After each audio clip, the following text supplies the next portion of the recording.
আসসালামু আলাইকুম, শুভেচ্ছা আমন্ত্রণ চ্যানেল আই সংবাদে আপনাদের সাথে আছে আমি নবনীতা। বিস্তারিত সংবাদে শুরুতেই জানিয়ে দিচ্ছি সুপার ফ্রেশ ফর্টিফাইড সয়াবিন তেল সংবাদ শিরোনাম। জাতিসংঘ সাধারণ পরিষদের ৭৯তম অধিবেশনে যোগ দিতে স্থানীয় সময় সন্ধ্যায় নিউ ইয়র্ক পৌঁছবেন প্রধান উপদেষ্টা। ২৭শে সেপ্টেম্বর ভাষণ। সুযোগ পেলে প্রত্যেক পরিবারের জন্য ফ্যামিলি কার্ড ব্যবস্থা চালু করতে চায় বিএনপি। কিশোরগঞ্জে বিএনপির জনসভায় তারেক রহমান। তোফাজ্জল হত্যাকাণ্ডে অভিযুক্ত ঢাকা বিশ্ববিদ্যালয়ের ৮ শিক্ষার্থী সাময়িক বহিষ্কার। হল প্রাধ্যক্ষের বিরুদ্ধে কর্তব্যে অবহেলার অভিযোগ। এবং ভারতের বিপক্ষে দ্বিতীয় টেস্টে বাংলাদেশ দলের বোলিং কম্বিনেশনে পরিবর্তন চান মঞ্জরেকার। ২ পেসারের সঙ্গে ৩ স্পিনার নিয়ে খেলা উচিত মন্তব্য। আমরা তৈরি করি বিশ্বমানের জার্মান প্রযুক্তির ভূমিকম্প সহনশীল থার্মেক্স রড, যা আপনার স্থাপনাকে নিরাপদ রাখে প্রজন্ম থেকে প্রজন্ম। সালাম স্টিল, মোস্ট ডিউরেবল স্টিল। সংবাদ শিরোনামগুলো জানাচ্ছিলাম। এখনকার সংবাদ আয়োজন একই সঙ্গে চ্যানেলের ইউটিউব চ্যানেল এবং চ্যানেলের ওটিটি প্ল্যাটফর্ম আই স্ক্রিনে লাইভ স্ট্রিমিং হচ্ছে। যাচ্ছি পুরো সংবাদে। জাতিসংঘ সাধারণ পরিষদের ৭৯তম অধিবেশনে যোগ দিতে যুক্তরাষ্ট্রের নিউ ইয়র্কের পথে রয়েছেন অন্তর্বর্তী সরকারের প্রধান উপদেষ্টা প্রফেসর ডক্টর মোহাম্মদ ইউনূস। সোমবার ভোর ৫টায় কাতার এয়ারলাইন্সের QR643 ফ্লাইটে তিনি ঢাকা ছাড়েন। কাতারে ৭ ঘণ্টার বিরতির পর আবারও নিউ ইয়র্কের পথে যাত্রা করেন তিনি। জাতিসংঘ সাধারণ পরিষদের অধিবেশনে ২৭শে সেপ্টেম্বর ভাষণ দেবেন প্রধান উপদেষ্টা। এছাড়াও অংশ নেবেন জাতিসংঘের বিভিন্ন সাইডলাইন বৈঠকে। ছাত্র জনতার অভ্যুত্থানের মধ্য দিয়ে অন্তর্বর্তী সরকার প্রধানের দায়িত্ব নেওয়ার পর এটি প্রধান উপদেষ্টার প্রথম বিদেশ সফর।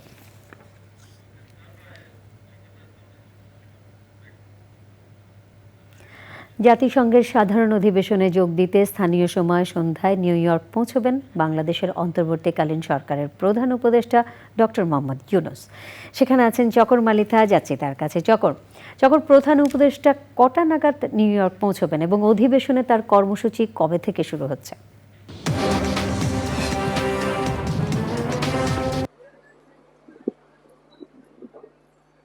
নবনীতা, জাতিসংঘ সাধারণ পরিষদের ৭৯তম অধিবেশনে যোগ দিতে বাংলাদেশের অন্তর্বর্তীকালীন প্রধান উপদেষ্টা অধ্যাপক মোহাম্মদ ইউনূস আজকে নিউ ইয়র্কের স্থানীয় সময় রাত্রি 10:30টার সময় জন এফ কেনেডি আন্তর্জাতিক বিমানবন্দরে ওনার পৌঁছানোর কথা রয়েছে। কাতার এয়ারওয়েজের ফ্লাইট 705-এ করে তিনি বাংলাদেশ থেকে দোহা হয়ে যুক্তরাষ্ট্রের নিউ ইয়র্কে এসে পৌঁছাবেন। ইতিমধ্যে আমরা জানতে পেরেছি যে ডক্টর ইউনূসকে বহনকারী যে ফ্লাইটটি 705-এ তিনি কাতারের দোহা থেকে উনি সেই ফ্লাইটে উঠেছেন এবং নিউ ইয়র্কের উদ্দেশ্যে তিনি রওনা হয়েছেন। এখানকার স্থানীয় সময় 10:30 নাগাদ উনি জন এফ কেনেডি ইন্টারন্যাশনাল বিমানবন্দরে এসে পৌঁছাবেন। ওনার যে সফরসূচি আমরা জানতে পেরেছি, আজকে এখানে পৌঁছানোর পরে উনি এই যে ওনার কোনো কর্মসূচি নেই, উনি হোটেলে থাকবেন, ম্যানহাটনে একটি হোটেলে থাকবেন। তারপরে আগামীকালকের যে গুরুত্বপূর্ণ বিষয়, এবারকার জাতিসংঘ সাধারণ অধিবেশনে ডক্টর ইউনূসের যে সবচেয়ে গুরুত্বপূর্ণ বিষয় দুটি, একটি হলো সাধারণ অধিবেশনে ওনার ভাষণ দেওয়া, আরেকটি হচ্ছে যে যুক্তরাষ্ট্রের প্রেসিডেন্ট জো বাইডেনের সাথে ওনার একান্ত বৈঠক। এই একান্ত বৈঠক আগামীকাল সকাল 10টায় জাতিসংঘ সদর দপ্তরে যে কোনো একটি কক্ষে 10টা নাগাদ অনুষ্ঠিত হবে এবং এটি হচ্ছে ওনার সফরের সবচেয়ে গুরুত্বপূর্ণ একটি দিক বলে সবাই মনে করছেন। আর তারপরে কালকের দিনব্যাপী সাইডলাইনে ওনার বৈঠক, বিভিন্ন বৈঠক, দ্বিপাক্ষিক বৈঠক এবং বিভিন্ন সেমিনারে তিনি কথা বলবেন জাতিসংঘ সদর দপ্তরে বা ওনার হোটেলে। এর বাইরে আগামী ২৭শে সেপ্টেম্বর সকাল 10:30টায় প্রফেসর ইউনূস জাতিসংঘ সাধারণ অধিবেশনে বাংলাদেশের রাষ্ট্রপ্রধান হিসেবে তার বক্তব্য তুলে ধরবেন। আর আরেকটি বিষয় বলছি, কিছুক্ষণের মধ্যে জাতিসংঘে বাংলাদেশের পররাষ্ট্র উপদেষ্টা ওনারও একটি বক্তৃতা রয়েছে। সাংবাদিকরা অপেক্ষা করছেন যে উনি সেখানে কি বলেন, বাংলাদেশের কোন বিষয়গুলো তুলে ধরেন। মূলত ওনার বক্তব্যে যে বিষয়গুলো থাকবেন সেই বক্তব্যের আলোকেই 27শে সেপ্টেম্বর প্রফেসর ইউনূস জাতিসংঘে ভাষণ দিবেন বলে আমরা ধারণা করছি বা অভিজ্ঞতা থেকে বলতে পারছি। নবনীতা। চকর, ধন্যবাদ আপনাকে। বিএনপির ভারপ্রাপ্ত চেয়ারম্যান তারেক রহমান বলেছেন, স্বৈরাচারের বিদায় হলেও জনগণের মুক্তি এখনো অর্জিত হয়নি। কিশোরগঞ্জে জনসভায় তারেক রহমান বলেছেন, বিএনপির প্রধান লক্ষ্য জনগণের রাজনৈতিক অধিকার প্রতিষ্ঠা। জনগণকে অর্থনৈতিক স্বস্তি দিতে প্রতিটি পরিবারকে ফ্যামিলি কার্ড দেওয়ার ঘোষণা দেন তারেক রহমান। কিশোরগঞ্জ থেকে মনির হোসেনের ভিডিও চিত্রে আক্তার হোসেন জানাচ্ছেন। বিগত আন্দোলনে নিহতদের স্মরণে কিশোরগঞ্জ পুরাতন স্টেডিয়ামে জেলা বিএনপির জনসভায় নেতাকর্মীদের ঢল। বিএনপি নেতারা বলেছেন, সুষ্ঠু নির্বাচনের মাধ্যমে জনগণের সরকার প্রতিষ্ঠা হলেই শহীদদের আকাঙ্ক্ষার বাস্তবায়ন হবে। এত অত্যাচার, নির্যাতন, এত লোক বিএনপি আজও ঐক্যবদ্ধ আছে। আজও তারা দেশনেত্রী বেগম খালেদা জিয়া এবং দেশনায়ক তারেক রহমানের নেতৃত্বে ঐক্যবদ্ধ আছে। গত 17 বছর নেতৃত্ব দিয়েছেন, নির্দেশনা দিয়েছেন। আপনার নেতৃত্বে কিশোরগঞ্জের প্রতিটি উপজেলা, প্রতিটি জায়গায় রাজপথে আমাদের সহকর্মী সহযোদ্ধারা বুকের তাজা রক্ত ঢেলে দিয়েছে। বাংলাদেশকে সম্ভাবনাময় হিসেবে গড়ে তুলতে নিজের পরিকল্পনার কথা জানান তারেক রহমান। বলেন, রাজনৈতিক অধিকার প্রতিষ্ঠার পাশাপাশি মানুষের অর্থনৈতিক মুক্তির সংগ্রামেও জয়যুক্ত হতে হবে। আমরা বাংলাদেশে কতগুলো পরিবার আছে সেই পরিবারগুলোকে আমরা নির্দিষ্ট করব এবং প্রতি পরিবারকে আমরা রাষ্ট্রের পক্ষ থেকে একটি ফ্যামিলি কার্ড দিব, যাতে করে প্রত্যেকটি পরিবার মাস শেষে রাষ্ট্রের এই সহযোগিতা পেলে কিছুটা হলেও তাদের স্বস্তি বোধ হয়। স্বৈরাচার বিরোধী আন্দোলনে যেসব রাজনৈতিক দল সক্রিয় ছিল তাদেরকে নিয়ে ঐক্যমতের ভিত্তিতে দেশ পুনর্গঠনের কথা বলেন তারেক রহমান। এই যে এই আত্মত্যাগ, এই যে এই বিসর্জন, এটিকে আমাদের ধরে রাখতে হবে, এটির মূল্য আমাদেরকে দিতে হবে। আজকে সমগ্র বাংলাদেশের মানুষ একটি নতুন প্রত্যাশা নিয়ে সামনের দিকে তাকিয়ে আছে, ভবিষ্যতের দিকে তাকিয়ে আছে। অর্থাৎ বাংলাদেশের মানুষ যেই প্রত্যাশা নিয়ে সেই বিগত পতিত স্বৈরাচারের বিরুদ্ধে আন্দোলন করেছিল, সেই প্রত্যাশার প্রতিফলন ঘটাতে হবে। গত 15 বছরে সরকার বিরোধী আন্দোলনে কিশোরগঞ্জে বিএনপির 17 নেতাকর্মী নিহত হয়েছে। এ সকল শহীদদের স্মরণে আয়োজিত জনসভায় বিএনপির ভারপ্রাপ্ত চেয়ারম্যান তারেক রহমানের দিকনির্দেশমূলক বক্তব্যে উজ্জীবিত তৃণমূলের নেতাকর্মীরা 31 দফার ভিত্তিতে রাষ্ট্র সংস্কারে আরও জোরদার ভূমিকা রাখার প্রত্যয় জানিয়েছেন তারা। কিশোরগঞ্জের পুরাতন স্টেডিয়াম থেকে আক্তার হোসেন, চ্যানেল আই। এক ব্যবসায়ীকে তুলে নিয়ে 10 দিন গুম করে রাখার ঘটনায় প্রথমবারের মতো সাবেক প্রধানমন্ত্রী শেখ হাসিনার বিরুদ্ধে অভিযোগ দাখিল করা হয়েছে। এতে ডিবির কয়েকজন কর্মকর্তা সহ 25 জনকে অভিযুক্ত করা হয়েছে। আর এপিসি থেকে গুলি করে ফেলে দেওয়ার পর শিক্ষার্থী ইয়ামিন নিহত হওয়ার ঘটনায় শেখ হাসিনা, পুলিশ ও চিকিৎসক সহ 78 জনের বিরুদ্ধে আরেকটি অভিযোগ দাখিল করা হয়েছে। মাজহারুল হক মান্না জানাচ্ছেন। বিগত আওয়ামী লীগ সরকারের সময় বিরোধী বিভিন্ন রাজনৈতিক দলের নেতাকর্মীদের গুমের অভিযোগ আছে। এমন একটি গুমের অভিযোগ নিয়ে আন্তর্জাতিক অপরাধ ট্রাইব্যুনালে যান ব্যবসায়ী ও জামায়াতের কর্মী এনামুল কবির। জানান কিভাবে তাকে নিয়ে যায় পুলিশের গোয়েন্দা সংস্থা। তো আমি বললাম যে ডিবি প্রধান ডেকেছে, আপনারা কারা? তখন আমরা ডিবির লোক। পরে আমাকে কালো টুপি পরিয়ে গাড়িতে করে নিয়ে গেল অজানা স্থানে।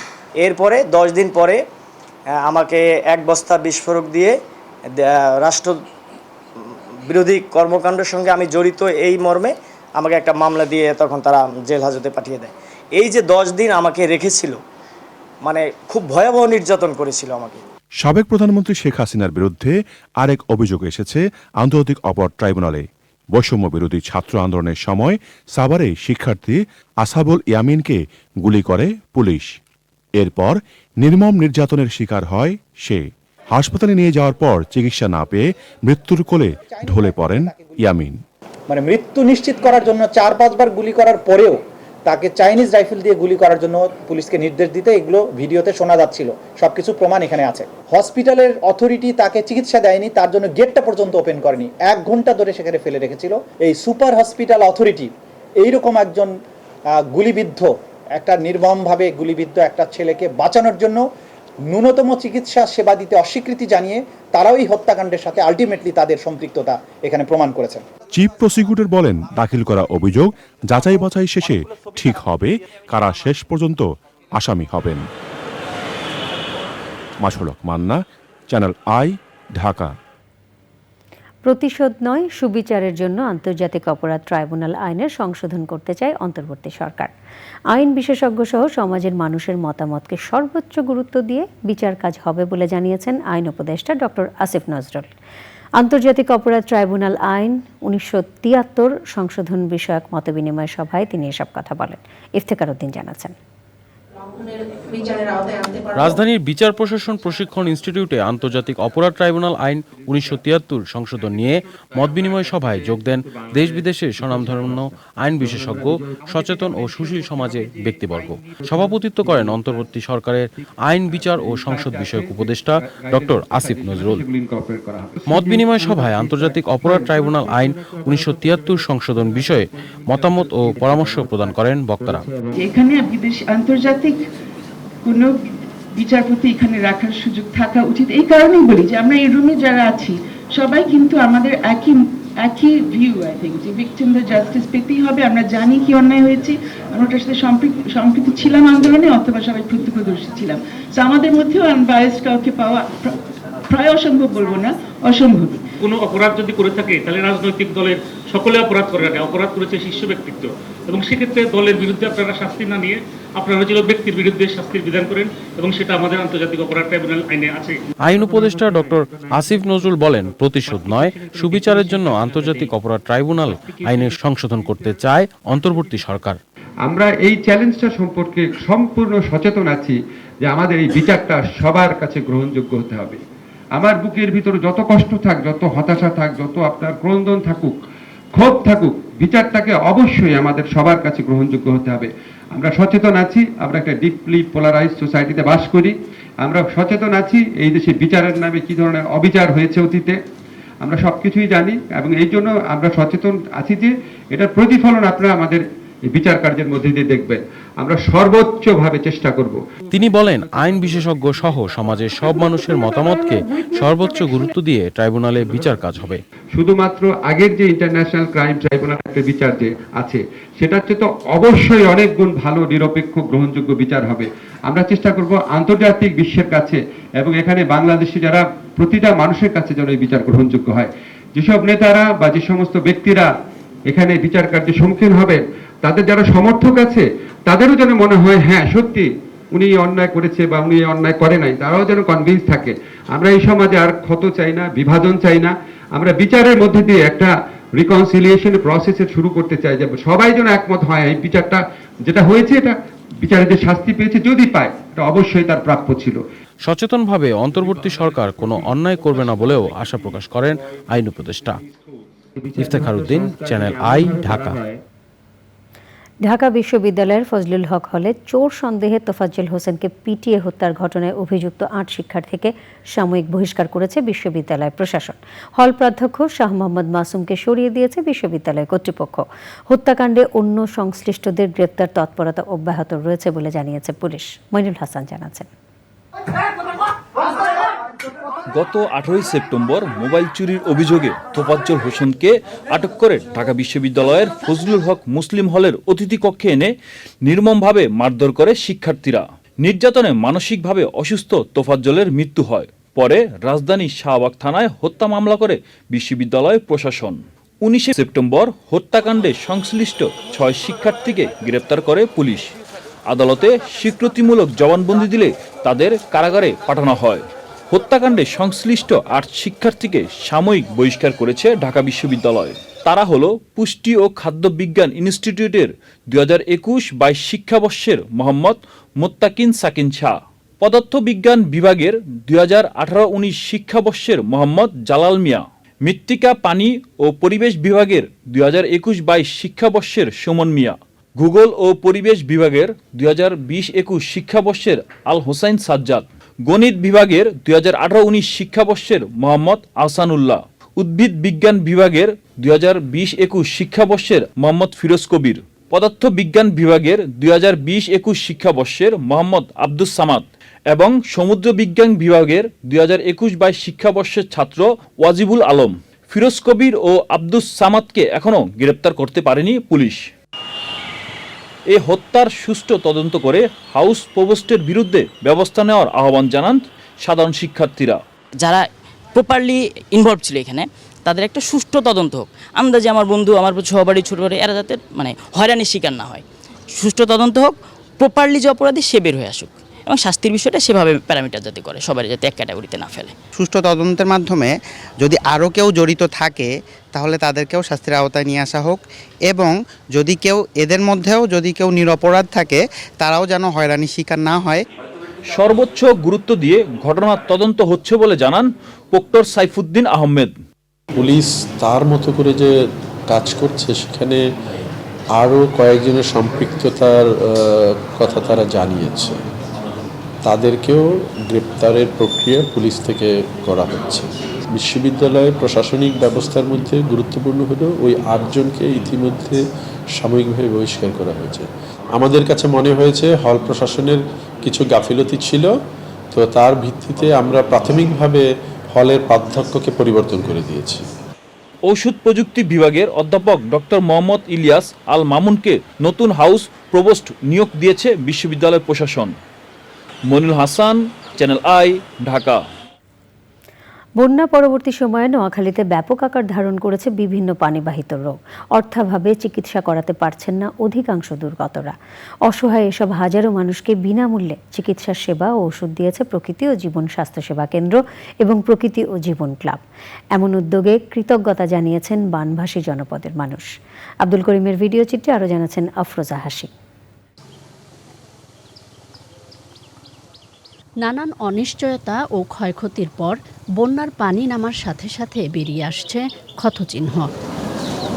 এর সাথে পাল্লা দিয়ে বেড়েছে চর্মরোগ, শ্বাসকষ্ট, নিউমোনিয়া, জ্বরসহ পানিবাহিত রোগের প্রাদুর্ভাব। জীবিকার সংগ্রামের পাশাপাশি দুর্গতদের যুদ্ধ করতে হচ্ছে বিভিন্ন রোগের বিরুদ্ধেও।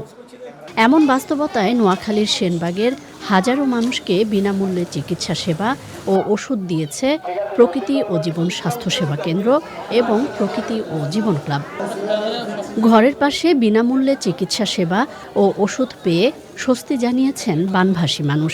স্কিনের সমস্যা, সব শরীরে স্কিনের সমস্যা হয়ে গেছে, পিছিয়ে আশ্রা হয়ে গেছে বন্যার কারণে। অ্যালার্জির রোগের সমস্যা আছিল, এই কারণে ডাক্তারের কাছে আনছি। ছেলেদের খাদ্যানি হয়ে গেছে, নিজেকেও খাদ্যানি হয়ে গেছে বন্যার পানিতে। হাতে পায়ে সারা শরীরে চুলকানি, এই কারণে আসছি এখানে ডাক্তার দেখানোর জন্য। ডাক্তার ভালো ওষুধ দিয়েছে।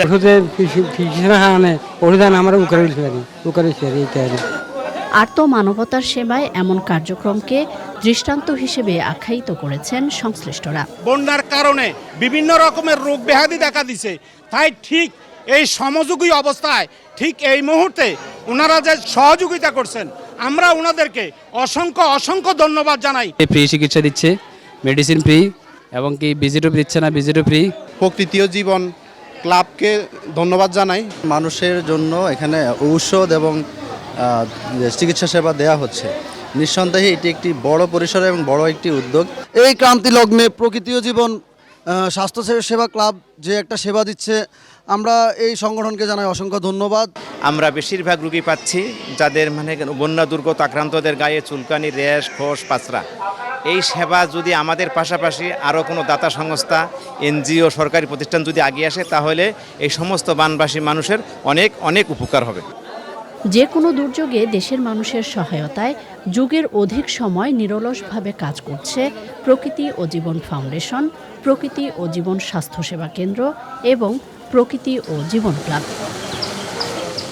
আফরোজা হাসি, প্রকৃতি ও জীবন ডেস্ক, চ্যানেল আই।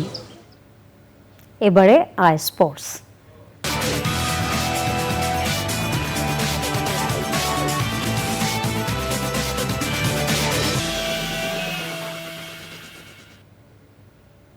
আই স্পোর্টসের শুরুতেই বাংলাদেশ ভারত টেস্ট সিরিজ।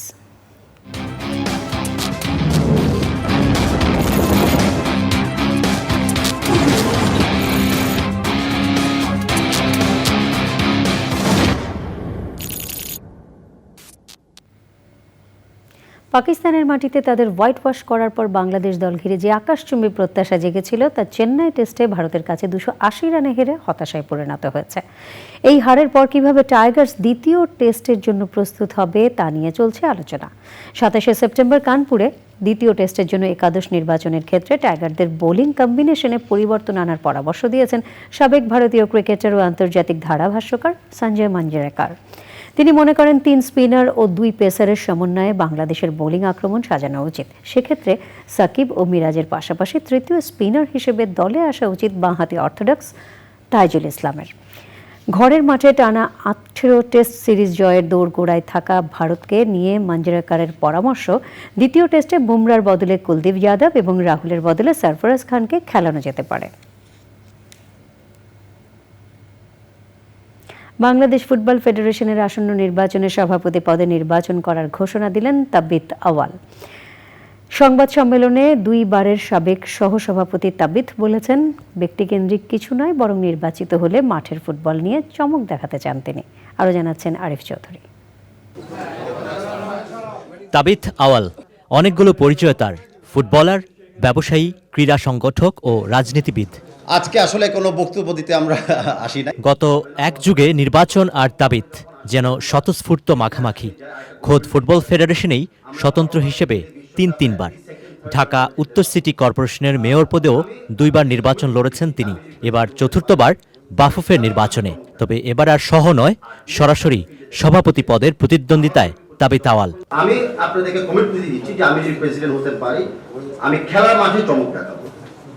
আর ইলেকশন ফিল্ডে যেটা হচ্ছে, আবারও রিপিট করছি, যতক্ষণ না তফসিল ঘোষণা হয়, যতক্ষণ না কারা কারা ইলেকশন করতে চাচ্ছে, কোন পদে হতে চাচ্ছে, এটা না জানা পর্যন্ত খুবই আর্লি এইসব আলোচনা এখন করা। গত সপ্তাহেই সভাপতি পদে নির্বাচন করার ঘোষণা দিয়েছেন তরফদার মোহাম্মদ রুহুল আমিন। তাকে সমর্থন জানান বিএনপিপন্থী ক্রীড়া ব্যক্তিত্ব ও জাতীয় দলের সাবেক অধিনায়ক আমিনুল হক। ধারণা করা হচ্ছিল একক প্রার্থী হবেন রুহুল আমিন, কিন্তু সপ্তাহ ঘোরার আগেই নির্বাচনের মাঠ জমিয়ে তুললেন তাবিথ আওয়াল। যারা ফুটবল স্পোর্টস জগতে আছি, আমরা সবাই স্পোর্টসম্যান, আমাদের মন মানসিকতা হলো কম্পিটিশন। একটা নির্বাচন হতে যাচ্ছে, আমরা সবসময় ওয়েলকাম করব যে যত ব্যক্তি মনে করেন যে তারা এই পদের জন্য যোগ্য, এই পদের তারা কমিটমেন্ট দিতে যাচ্ছেন, আমি ওয়েলকাম জানাই। সবাই যেন নির্বাচন করার জন্য দাঁড়ায়। আমি চাবো যে একটা কম্পিটিটিভ নেচারের মাধ্যমে ইলেক্টেড হয়ে আসা, যেখানে আমি তখন বুঝবো, যদি আমি হতে পারি, যে বুঝবো যে না, আসলে ক্রীড়া অঙ্গনের ম্যান্ডেট আমার উপর আছে। আসছে 26 অক্টোবর 4 বছর পর অনুষ্ঠিত হবে বাংলাদেশ ফুটবল ফেডারেশন বাফুফে নির্বাচন। Arif Chowdhury, channel I, Dhaka. আগামী মাসে সাউথ আফ্রিকার বিপক্ষে বাংলাদেশের হোম সিরিজের সূচি রয়েছে। তবে অতিথি দলটি এখনও ঢাকায় আসার নিশ্চয়তা দেয়নি বিসিবিকে। তাদের পর্যবেক্ষণ দল বাংলাদেশ সফর করছে।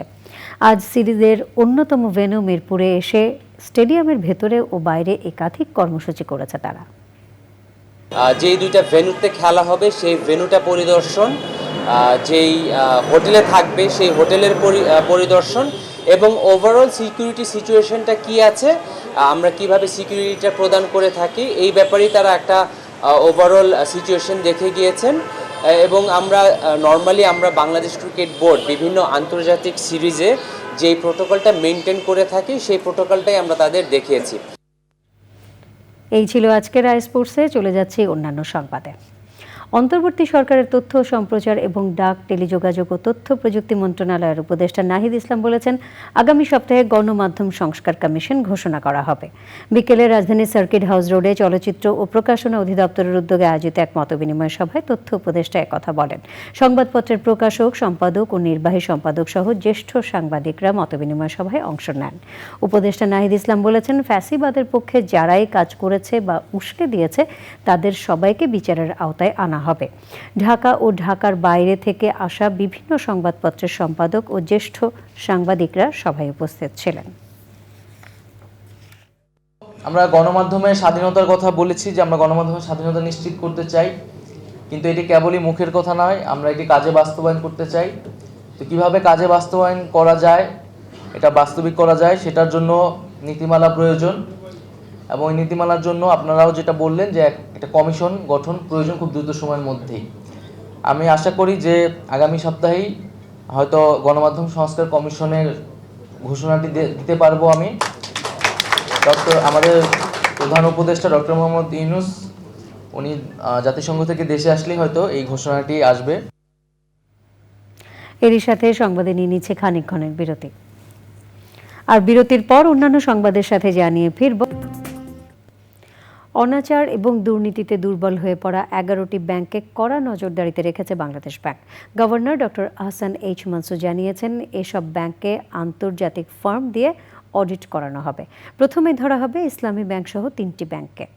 পর্যায়ক্রমে 11টি ব্যাংকেই অডিট করে বড় ঋণগুলোতে কি কি অনিয়ম হয়েছে তা খতিয়ে দেখা হবে।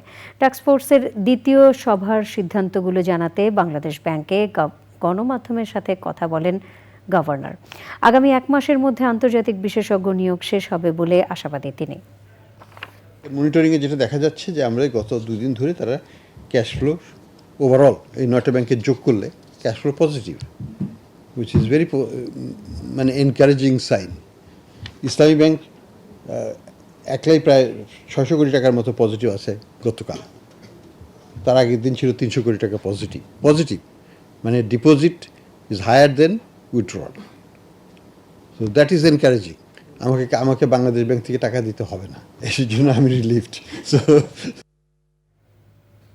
চার্টার্ড লাইফ ইন্স্যুরেন্স কোম্পানি লিমিটেডের 11তম বার্ষিক সাধারণ সভা রাজধানী শুটিং ক্লাবে অনুষ্ঠিত হয়েছে। প্রতিষ্ঠানটির vice chairman engineer Mohammad Nurul Akter এতে সভাপতিত্ব করেন। অনুষ্ঠানে কোম্পানির CEO SM Ziaul Haque, secretary GM Rashed সহ অনেক শেয়ার হোল্ডার উপস্থিত ছিলেন।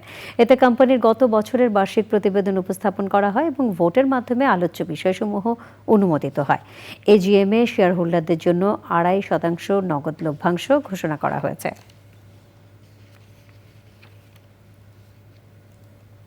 বেসরকারি টেলিভিশন CSB সম্প্রচার বন্ধের সিদ্ধান্ত স্থগিত করেছেন হাইকোর্ট। এতে CSBর সম্প্রচারে বাধা নেই বলে জানিয়েছেন আইনজীবী ব্যারিস্টার মাহবুবউদ্দিন খোকন। বিচারপতি কামরুল হোসেন মোল্লা ও বিচারপতি কাজী জিনাত হকের বেঞ্চ ওই আদেশ দেন। এর আগে আদালতে বেসরকারি টেলিভিশন CSB টেলিভিশন সম্প্রচার বন্ধ করার সিদ্ধান্ত স্থগিত চেয়ে আবেদন করেন বিএনপির প্রয়াত নেতা সালাউদ্দিন চৌধুরীর ছেলে ফয়াজ কাদের চৌধুরী। এর আগে 2009 সালে 9 ফেব্রুয়ারি বেসরকারি টেলিভিশন চ্যানেল CSBর সম্প্রচার বন্ধ ফ্রিকোয়েন্সি লাইসেন্স বাতিল কেন অবৈধ ঘোষণা করা হবে না তার কারণ দর্শাতে সরকার ও BTRCর প্রতি রুল জারি করেছিলেন হাইকোর্ট।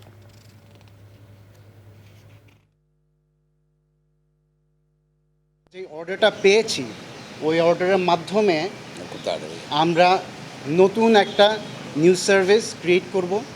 ওই নিউজ সার্ভিস CSB নিউজেরই একটা থাকবে, নতুন কিছু একটা থাকবে, এবং সেই নিউজ সার্ভিসের মাধ্যমে আমরা সাংবাদিকতা এবং মিডিয়াতে নতুন করে আমরা নিউট্রালিটি, নিরপেক্ষতা এবং শক্তি নিয়ে আসব। নিটোল টাটা, আন্তর্জাতিক সংবাদ।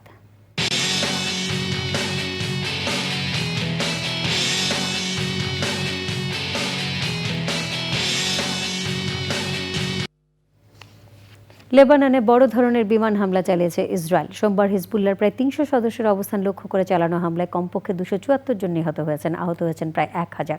লেবাননের স্বাস্থ্য মন্ত্রণালয় হতাহতের এই তথ্য দিয়েছে। বেশ কিছুদিন ধরে লেবাননের হিজবুল্লাহ গোষ্ঠী ও ইসরায়েলি বাহিনীর মধ্যে পাল্টাপাল্টি হামলা চলছিল। এরই মধ্যে আকাশপথে ব্যাপক হামলা শুরু করে ইসরায়েলি বাহিনী। জবাবে ইসরায়েলের উত্তরাঞ্চলে 30টির মতো রকেট ছুঁড়েছে হিজবুল্লাহ যোদ্ধারা। ইসরায়েলের হামলার আশঙ্কায় লেবাননের দক্ষিণাঞ্চলের স্কুল বন্ধ ঘোষণা করেছে কর্তৃপক্ষ। এই হামলার জবাব হিসেবে ইসরায়েলের বিভিন্ন সামরিক চৌকিতে রকেট হামলার কথা জানিয়েছে লেবাননের সশস্ত্র গোষ্ঠীটি। আই স্ক্রিন সাংস্কৃতিক সংবাদ।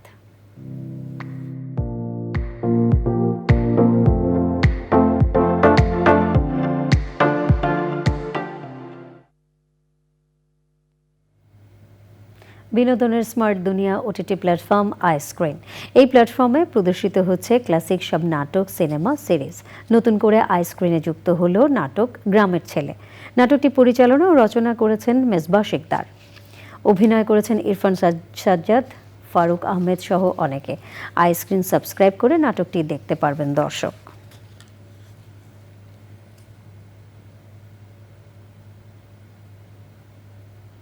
এবারে কৃষি সংবাদ।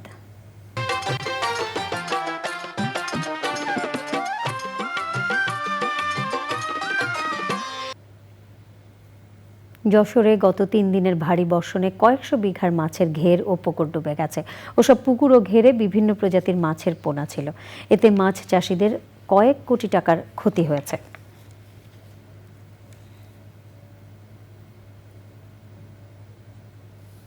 এবারে প্রকৃতি সংবাদ।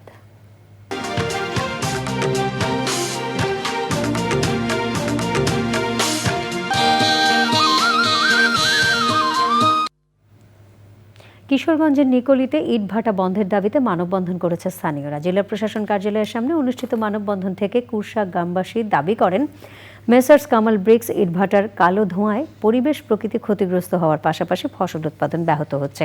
স্বাস্থ্য ঝুঁকি দেখা দিচ্ছে শিক্ষার্থী সহ স্থানীয়দের মাঝে। অবিলম্বে ইটভাটা বন্ধে জেলা প্রশাসকের কাছে স্মারকলিপি প্রদান করেন তারা।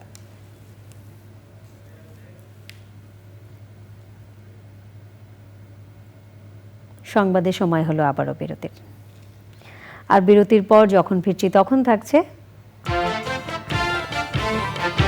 বকেয়া বেতন পরিশোধ সহ বিভিন্ন দাবিতে গাজীপুরে পোশাক শ্রমিকদের সড়ক অবরোধ করে বিক্ষোভ। যান চলাচল বন্ধ থাকায় ভোগান্তিতে মানুষ।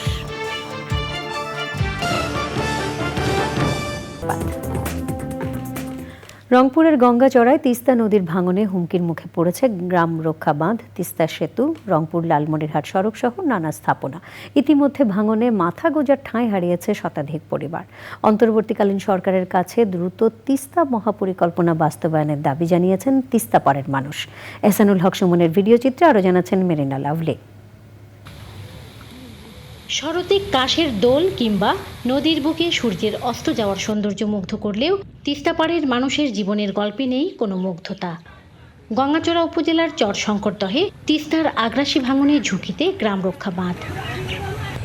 ভাঙনে সর্বস্ব হারিয়ে বাঁধে আশ্রয় নিয়েছে শত শত পরিবার। বাড়ির জায়গা ভাঙি গেছে, আবাদি জমি ভাঙি গেছে। নদীটা শাসন হইবে, আবাদ সুবিধা হইবে, মাটি বাঁচবে, বহু মানুষ কর্মস্থল জায়গা পাইবে।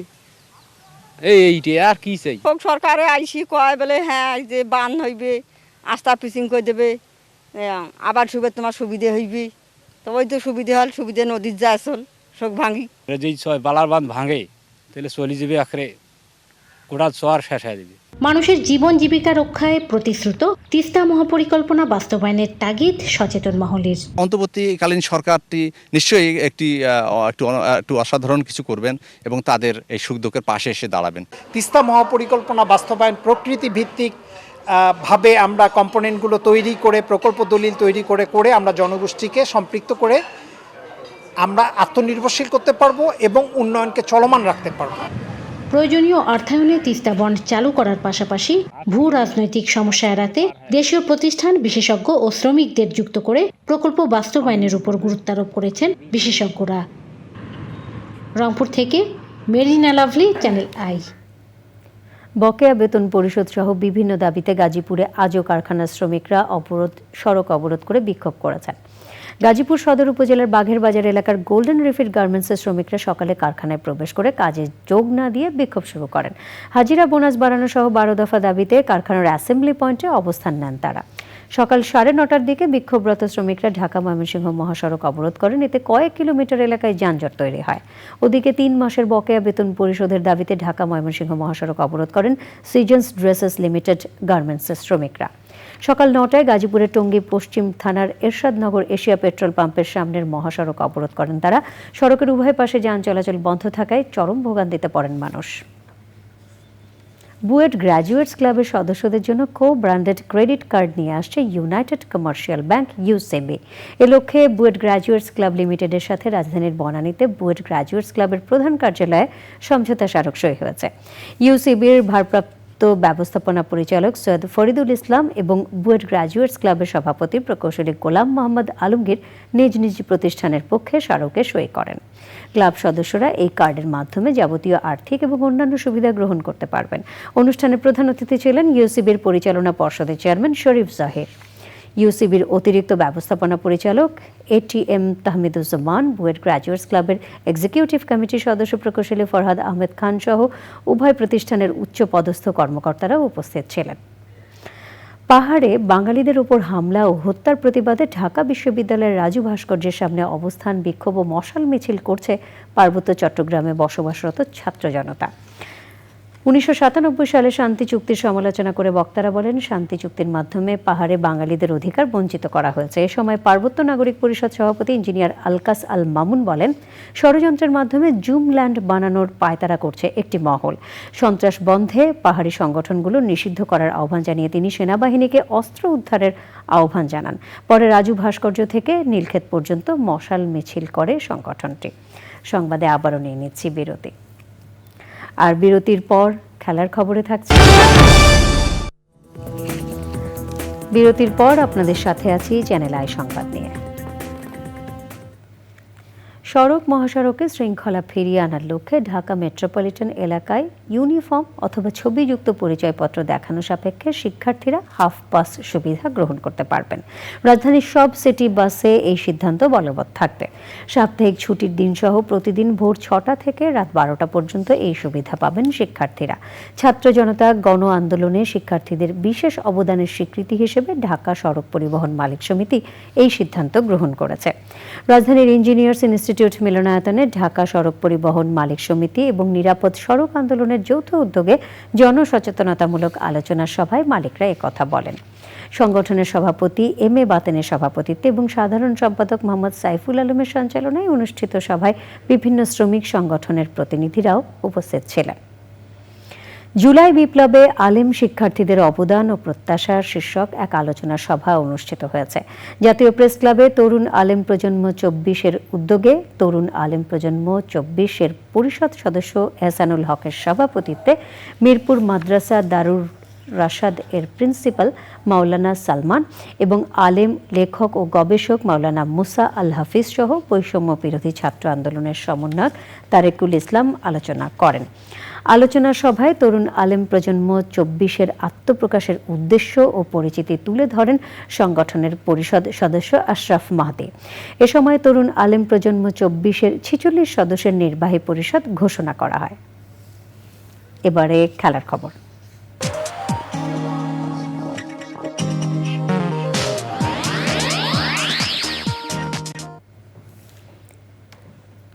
এএফসি অনূর্ধ্ব 20 ছেলেদের ফুটবলের বাছাই পর্বের এ গ্রুপে বাংলাদেশ 2-2 গোলে গুয়ামের সাথে ড্র করেছে। দুইবার গোল করে এগিয়ে গিয়েও শেষ মিনিটে গোল খেয়ে গুয়ামের সাথে পয়েন্ট ভাগ করে নিতে বাধ্য হয়েছে কোচ মারুফুল হকের শিষ্যরা। ভিয়েতনামে অনুষ্ঠিত ম্যাচের 6 মিনিটে বাংলাদেশকে এগিয়ে দেয় ফরওয়ার্ড মিরাজুল ইসলামের গোল। 75 মিনিটে গুয়াম গোল করে সমতায় ফেরে। এরপর মইনুল ইসলামের গোলে আবারও এগিয়ে যায় বাংলাদেশ। ইনজুরি টাইমে বাংলাদেশকে হতাশ করে গুয়ামের হয়ে সমতার গোল করে বাংলাদেশকে জয় বঞ্চিত করেন গুয়ামের ফরওয়ার্ড কার্টিস হারমন। বাছাইয়ের এ গ্রুপে নিজেদের প্রথম ম্যাচে সিরিয়ার কাছে 4-0 গোলে হেরেছে বাংলাদেশ। এরই সাথে সংবাদের শেষ ভাগে আমরা সবশেষে সুপার ফ্রেশ ফর্টিফাইড সয়াবিন তেল সংবাদ শিরোনামগুলো জানিয়ে দিচ্ছি আরও একবার। জাতিসংঘ সাধারণ পরিষদের ৭৯তম অধিবেশনে যোগ দিতে স্থানীয় সময় সন্ধ্যায় নিউ ইয়র্ক পৌঁছবেন প্রধান উপদেষ্টা। ২৭শে সেপ্টেম্বর ভাষণ। সুযোগ পেলে প্রত্যেক পরিবারের জন্য ফ্যামিলি কার্ড ব্যবস্থা চালু করতে চায় বিএনপি।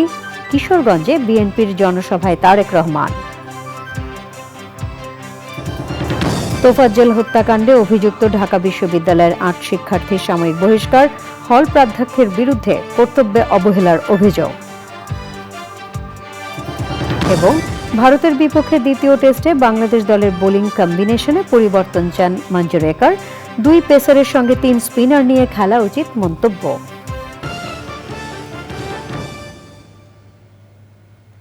প্রিয় দর্শক, চ্যানেল আই সবশেষ সংবাদ জানতে ভিজিট করুন channelionline.com-এ। যুক্ত থাকুন আমাদের সোশ্যাল মিডিয়া প্ল্যাটফর্মগুলোর সাথে।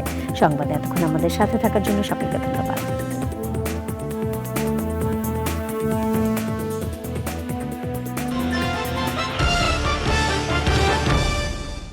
Enjoy the emotions of the sports with Melbot.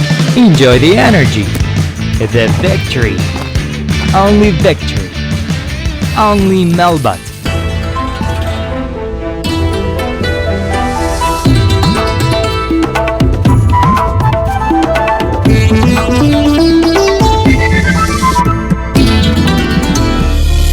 October channel I পা রাখবে ২৬ বছরে।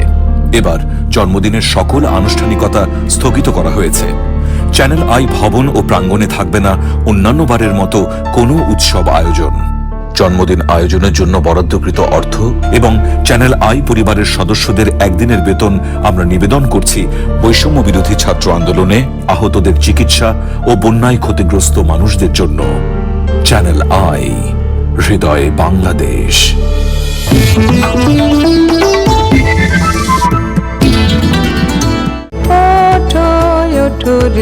চ্যানেল আইয়ের নিয়মিত সরাসরি সকালের আয়োজন গান দিয়ে শুরুর আগামীকালের অতিথি প্রিয় শিল্পী রেজওয়ানা চৌধুরী বন্যা।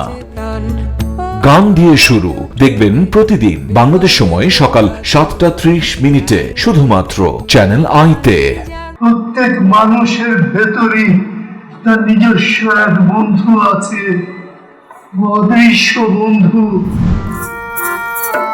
নাট্যকেন্দ্র নাট্যদলের জনপ্রিয় পরিবেশনা মঞ্চ নাটক তীর্থযাত্রী। তীর্থযাত্রী পথচারী আমরা, এখনো পৃথিবীর পথে পথে। এখানে কি হচ্ছে? কিভাবে এলে? ঘোড়ায় চলে এসেছি। তুমি ঠিকই বলেছো। মাটির পুতুল, মাটির ঘর, মাটির ঠিকানা।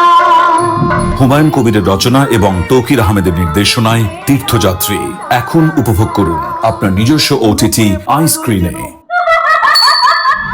বিনোদনের দুনিয়ায় হারিয়ে যেতে ডাউনলোড করুন আই স্ক্রিন।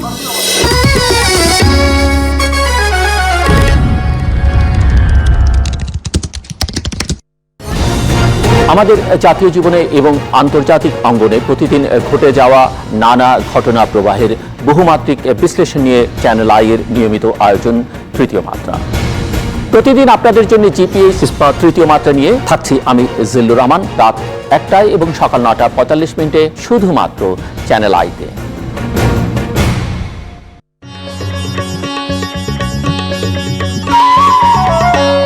আপনারা দেখছেন চ্যানেল আই। সুপ্রিয় দর্শক, চ্যানেল আয়ের অনুষ্ঠান আয়োজনে এখন আপনারা দেখবেন কাজল ঘোষের প্রযোজনায় আজকের সংবাদপত্র।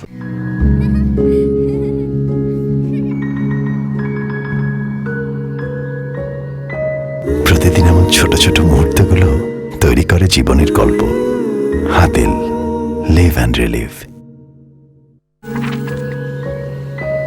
প্রতিদিন এমন ছোট ছোট মুহূর্তগুলো তৈরি করে জীবনের গল্প। Hatil, live and relive.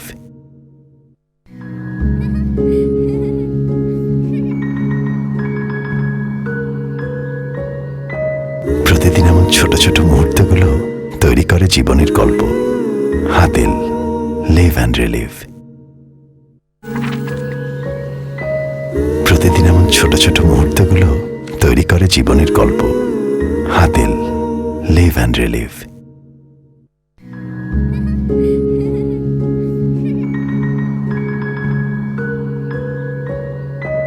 প্রতিদিন এমন ছোট ছোট মুহূর্তগুলো তৈরি করে জীবনের গল্প। Hatil, live and relieve.